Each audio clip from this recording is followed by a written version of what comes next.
Greetings, fellow man. Servus Männer. It's Red Pill Germany again, and today I want to tell you a little bit about the word Volk in German.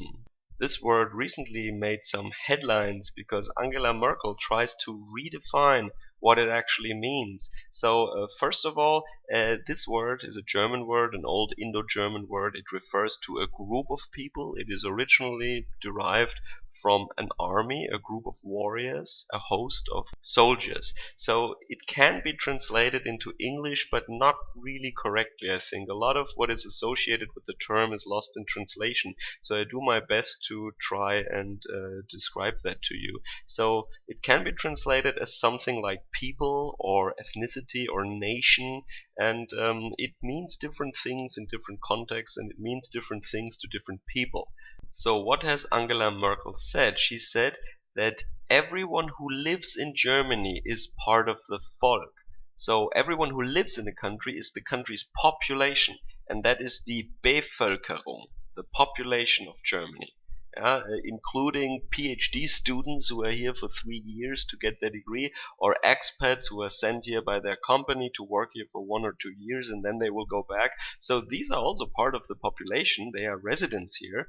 Illegal migrants are also part of the population, I guess, when they're registered, but they're here illegally. They're hardly part of the nation of Germany.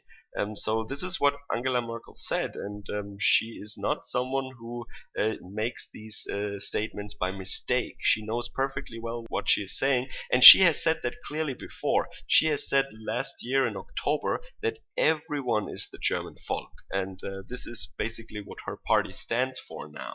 So this is no mistake. We can be more specific. For example, if you look into our constitution, it says that all the power of the state is derived from the German people. And it is also written on the Reichstag, the seat of our parliament. It says dem deutschen Volke. So that means that the parliament that we elect is supposed to work for the people. And people here means Volk. However, people can also mean just Leute. So I saw a couple of guys over there smoking a cigarette, right? It's not this kind of people. People is a very general term. But in the sense of our constitution, we can clearly say that in this context, Volk is defined as the people who are eligible to vote, the electorate of Germany. And that would be people with the German citizenship, people who have a German passport. In this context, it is very important to note that the German citizenship has been awarded to people in recent decades who only recently have arrived here, who not always are able to even speak German, who don't work here, who don't identify with Germany, who have no allegiance to Germany or the German people or our laws, our order, and they identify actually with their original nations that they came from. So even according to the old numbers in 2014, before the major migration started into Europe, we have 9% of foreigners without the citizenship in Germany already as part of the population here. Here I would use the word population, and 11% of the German population have the German passport. However, they're not ethnically German. They don't have a German heritage, basically. So, and in former times, being German, being a part of the German Volk, has been defined by having German parents.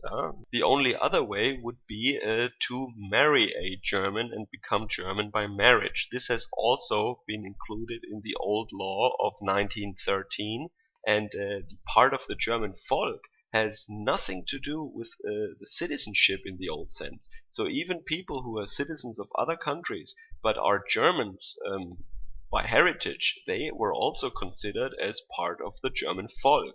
And in this sense, and this is the sense of the word that most Germans still subscribe to actually, because they don't reflect on that term. They don't know what the official definition is or something. But if you would ask them, it would be the old tradition, which means that you share a common language, some values, tradition, culture, and of course DNA and blood.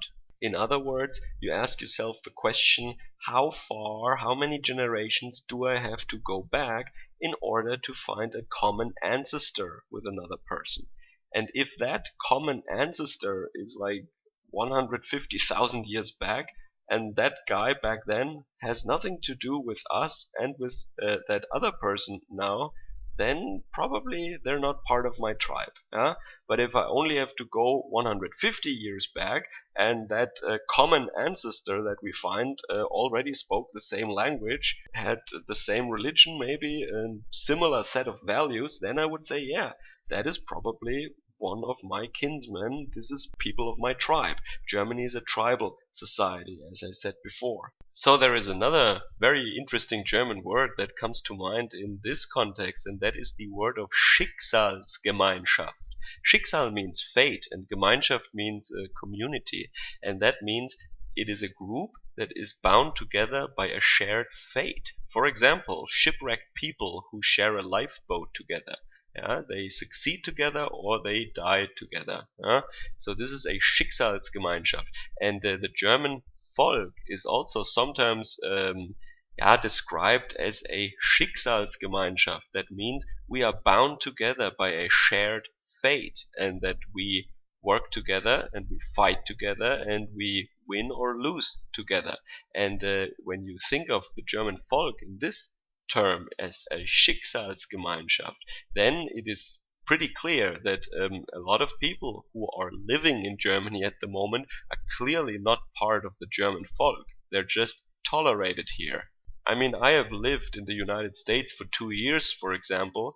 I was a legal resident there. I had a social security number. I think I still have it because you're awarded those for life, I guess. But I wasn't part of the American people. I wasn't one of the American people. I couldn't vote. I wasn't part of the electorate. I didn't have an American passport, for example. I was an expat, okay? I was basically a student there, okay?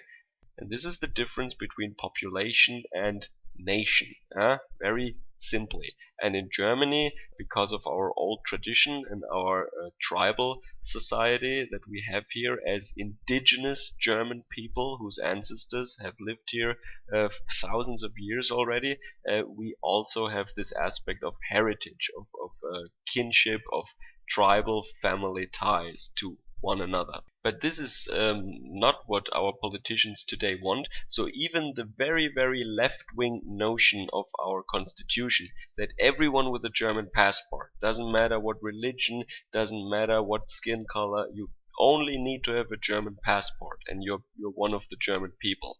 Yeah, and this is already too restrictive for Angela Merkel and the likes of her, because now what they want to say you don't even need the passport. Everyone who somehow makes it over our border is part of the German Volk. That is what they are saying now.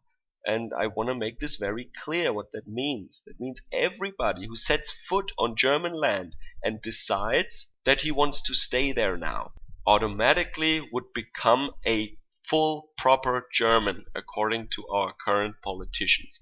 And it doesn't surprise us now that Aydan Özos, or Miss Özgüz as we call her, proposed a change of the German law according to which foreigners would have the right to vote in Germany if they are residents in Germany. So you don't need citizenship in order to vote in Germany in the future. If Miss Özgüz, with her ties to extreme Muslims, can follow through with her plan. So what they're trying to do here is anti-constitutional. It's against the German people. It is basically a declaration of war. They really want to take the democratic powers of the people away from them by giving it to anybody.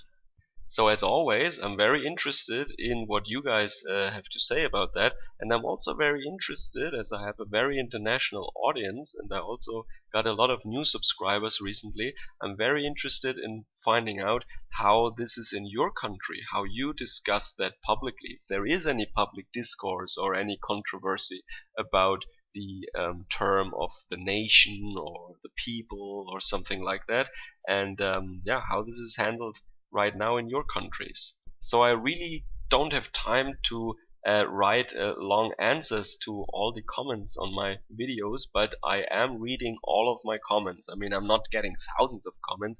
I am reading all of them, and I really like the support, and I feel very honored that people subscribe to me, that people listen to what I have to say, to my stories, and I value that a lot, that you take the time to comment on my videos.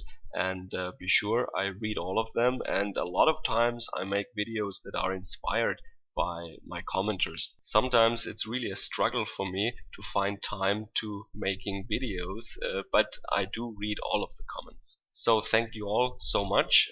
Enjoy your weekend. Servus, Kameraden.